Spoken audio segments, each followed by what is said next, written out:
नमस्कार दोस्तों, मैं एस्ट्रोलॉजर श्याम गुप्ता ज्योतिष की यात्रा चैनल में आप सभी का स्वागत करता हूं। आज का टॉपिक है दोस्तों, राहु खाना नंबर 8। कुंडली में राहु खाना नंबर 8 में हो तो क्या फल देता है। तो ये मैंने बताया है पिछली वीडियो में, राहु खाना नंबर 7, 6 का सब बताया है। ये सीरीज जो चल रही है दोस्तों राहु खाना नंबर 8 की, तो आप एक ग्रह को देख के कैसे आप प्रेडिक्शन, ऑनलाइन प्रेडिक्शन कर सकते हैं, किसी के बारे में फलादेश कर सकते हैं। राहु शुभ है तो क्या फल देगा, राहु यहाँ 8वें में अशुभ है तो क्या फल देगा। कोई भी ग्रह दो प्रकार का फल देता है, एक तो नेक होता है या तो गध होता है। तो आइए जानते हैं इसके बारे में। हुक्म मौत मालिक न फरियाद जोई, सिर्फ दाद अपनी न दिलदार कोई। पंडित जी ने जो कविता लिखी है दोस्तों कि चाल चंद्र और हुक्म शनि का, असर राहु दो मिलता हो, नेक मंगल जब 12 बैठा, राहु मंदा नहीं होता हो। अगर यहाँ पे 12 नंबर में अगर नेक मंगल बैठा है, मतलब शुभ नेक मंगल, तो राहु मंदा कभी नहीं होता। कहने का मतलब है महावत ऊपर बैठा है, हाथी नीचे है, तो कहने का मतलब अब कंट्रोल, हाथी कंट्रोल रहेगा, अच्छे विचार आएंगे दिमाग में उस जातक के। अगर जिसका नहीं है, अगर राहु ज़्यादा ये करता है, जिसका उपाय भी करते हैं, मंगल की स्थापना भी वहाँ की जाती है दोस्तों। 12वें घर में, 12वां घर होता है साउथ ईस्ट, घर की छत। बताया गया बाकी घरों में बद मंगल जहरी, मौत नकारा बजता हो, चर्बी कच्ची छत अपनी उजलेग नसीबा मंदा हो। 28 साल जब मंगल आवे, शनि फेरा खुद पाता हो, सोया नसीब पकड़ जगावे, उजड़ा खजाना भरता हो। कविता में मतलब बहुत अच्छे से सारी बातें बता। यहाँ जब राहु होता है दोस्तों, जब बोलते हैं अगर नेक है, जब यहाँ राहु 8वें में जिसका भी कुंडली में है, अकेला बैठा है और नेक बैठा है, तो राजा व फकीर को एक न एक दिन सबको बराबर कर देगा। चाहे वो राजा हो चाहे फकीर हो, एक न एक दिन सबको बराबर कर देता है। और जैसे कि बताया है कि चलते पंगूड़े के जैसा, देखो जैसा खाना नंबर 2 राहु में मैंने बताया था कि ऊपर नीचे उतार चढ़ाव भरा जीवन होता है इनका, तो उस प्रकार से इनका जीवन ऊपर नीचे चलते रहता है। अगर राहु का भेद यहाँ जानना है, बताया गया किताब में कि अगर राहु अच्छा है, शुभ फल दे रहा है या अशुभ फल दे रहा है, अगर इसको जांचना है तो कैसे जांचेंगे।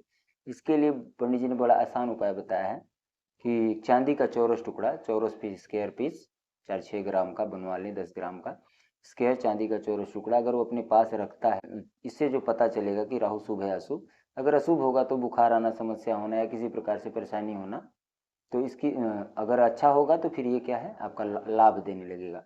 तो आप इसी प्रकार से जांच के आप उपाय करके एक बार इसको चेक कर सकते हैं। तो बताया गया किताब में कि अब राहु का मंदा भेद जो है चौकोर चांदी का टुकड़ा बताएगा, जो 40 से 43 दिन अपने पास रखने से वो राज खुलेगा कि राहु शुभ है या अशुभ है। तो आप जांच सकते हैं।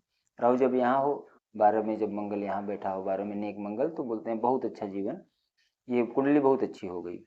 वर्षफल में खाना नंबर 1 में वर्षफल कुंडली जैसे भी बताते हैं, जब आप वर्षफल देखेंगे, वर्षफल कुंडली बनाएंगे, तो आपको पता चलेगा कि राहु आपकी कुंडली में बैठा है। मान लो राहु यहाँ बैठा है, तो उनके वर्षफल में जिस दिन नेक मंगल 1 में या 8 में वर्षफल में आ जाए, वर्षफल में जब वर्षफल कुंडली बनाते हैं उसमें आ जाए, और या तो शनि या शनिचर नेक जो है, अच्छा शनि जो हो, और वो यहाँ शनि 8वें में जिस साल वर्षफल में आ जाए, तो बोलते हैं सोया नसीब जगा देगा। जो भी उनका सोया नसीब होगा उसको पकड़ जगा देगा, जैसा कि कविता में मैंने बताया। तो ये इसके नेक हालत हैं दोस्तों। राहु का कोई पिंडी स्वरूप नहीं है, जो इतना भी पूरा नीला आकाश है, जहाँ तक नजर जाती है सब राहु है। जहाँ तक नजर जाए जितना नीला आकाश है सब राहु। हाँ, मंदी हालत में बताया गया है दोस्तों कि बदनियति से कमाया हुआ पैसा उसकी जाति का 8 गुना कम कर देगा। अगर इसने 1 रुपया किसी का लिया तो उसका 8 रुपया का नुकसान होगा, 10 रुपया लिया तो उसका 80 रुपया नुकसान होगा। इस प्रकार से वो उसका 8 गुना जो है उसका नुकसान होगा अगर राहु यहाँ खराब होगा। कितनी भी नेक नस्ल का, कितने अच्छे खानदान का आदमी पैदाइश हो या ये बच्चा हो किसी अच्छे खानदान का, लेकिन ये जो है अपनी करतूतों से, गलत बुरे कामों से राहु क्या करेगा, उस जातक को ऐसा सोच दे के बुरे कर्म करा के उसको बदनामी, तोहमत, ये इस प्रकार से उसको बदनाम करेगा। तो इससे इस लक्षण, इसका पता चलता है लक्षण का, तो उस जातक को वो ऐसा गुण दे देता है। तो उसका उपाय करना है, मैं बताऊंगा वीडियो के एंड में, उपाय भी बताऊंगा राहु का कि वो अगर आपकी कुंडली में खराब बैठा है। लॉ वाइज जो मैंने लाल किताब के लॉ बताए हैं, राहु खाना नंबर 2 में मैंने राहु को जांचने के लॉ भी बताए हैं कि राहु को कैसे जांचते हैं शुभ अशुभ। आप जाके वो भी वीडियो देखिए दोस्तों।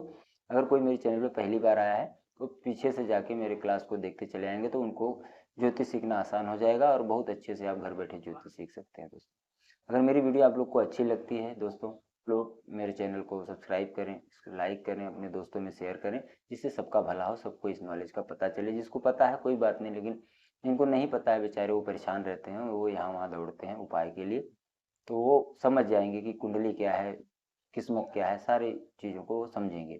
ठीक है दोस्तों, आगे बढ़ते हैं। और रंग बिरंगी किस्मत का फैसला शनिचर पर होगा जब सिर छत बदली जावे। तो ये लोग क्या करते हैं, जब वो राहु खराब होता है तो ये लोग दीवार नहीं बदलते, मतलब छत बदलते हैं। घर की छत, जैसे पुरानी छत कोई रही हो, लकड़ी का कुछ बना हो, तो बोलते हैं कि बस इसको दीवार तो रहने दो, छत को तोड़ के इस पर स्लैब डाल देते हैं। तो ये बहुत बुरा समय जो होता है, शनिचर वर खिलाफी चलेगा। अब शनि यहाँ बहुत बुरा फल देगा, मतलब कोई भी लड़ाई झगड़ा, कोई मौत हो जाए घर में, अदालती कार्रवाइयाँ हो जाए, फिजूल खर्चे हो जाएं, मतलब बहुत बुरा समय वो आ जाता है। चाहे बीमारी, कोई बहुत बड़ा बीमार हो जाए, शनि से संबंधित बीमारी हो जाए, हड्डियों के रोग हो जाए, मतलब कुछ ना कुछ परेशानी, बहुत बड़ी परेशानी दे देता है। बताया गया नीला कपड़ा ना पहने, दक्षिण मुखी मकान बना रहे हैं, इस बात का ध्यान दें, नहीं तो ये पुलिस चौकी, कोर्ट कचहरी और ये सारी चीज़ों को जीवन में चालू कर देता है। तो इसका परहेज करें, उपाय करें, मैं बताऊंगा वीडियो के एंड में। इसलिए जब भी पुरानी छत बदलें तो क्या करना, उसमें से जो भी पुराना लोखंड सलिया, जैसे कि मैंने पिछले बताया था राहु खान नंबर 6 के बारे में, तो उसका कुछ ना कुछ सामान नई छत में डालें, या तो पहले छत ऊपर की बना लें, फिर नीचे अंदर वाली छत तोड़ें, एक नया छत ऊपर बना लें, फिर अंदर की छत तोड़ें। नहीं तो फिर यहाँ बोलते हैं कि ये बहुत बुरा हाल कर देता है।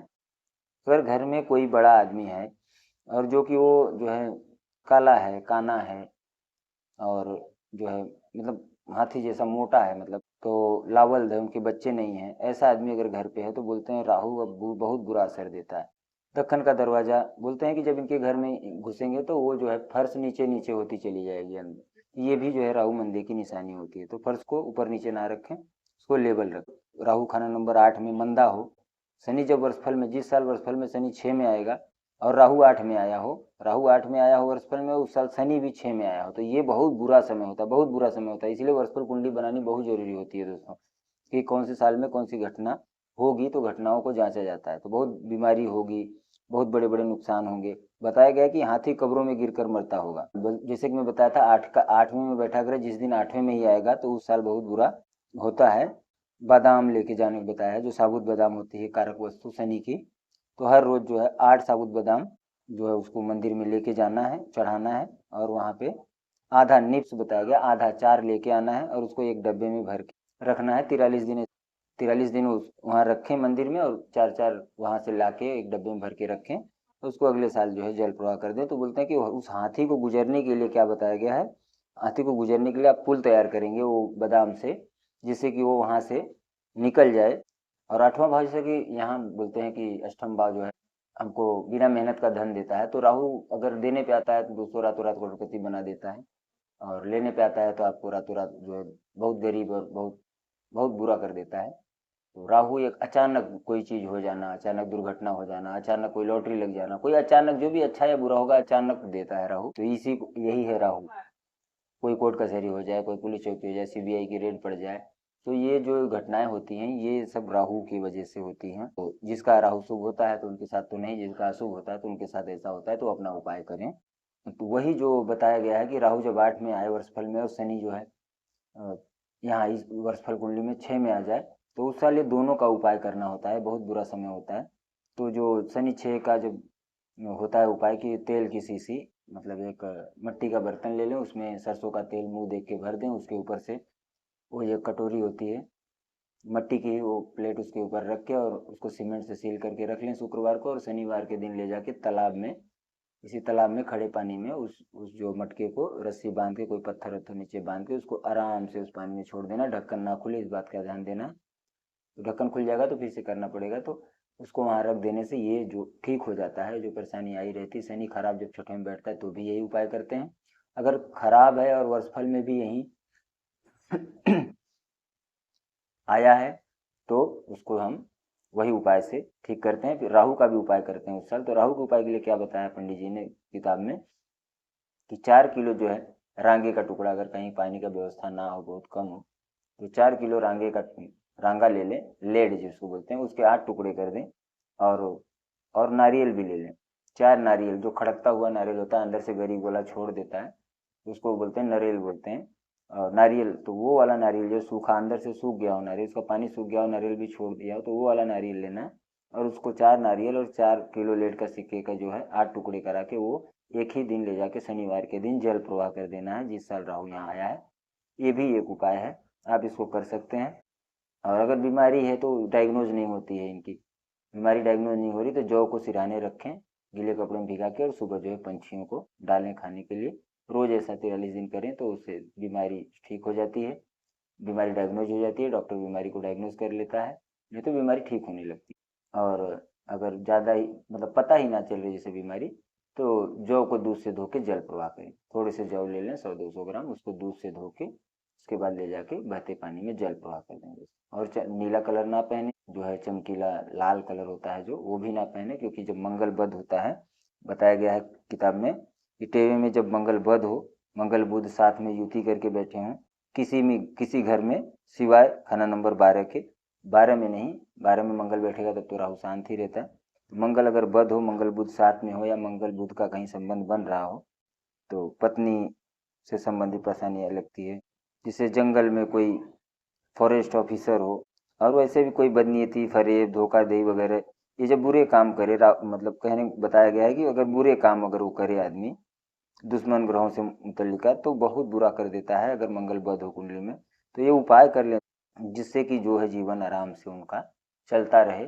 चलिए मिलते हैं अगले वीडियो में, बात करेंगे राहु खाना नंबर 9 के बारे में। जो सावधानी और परहेज हैं हर भाव के कुंडली में राहु के, उसको परहेज और सावधानियों से अपने जीवन को ठीक किया जा सकता है दोस्तों, क्योंकि राहु हमारा विचार है, जैसे विचार आएंगे वैसे ही वो जो है हम कर्म करते हैं।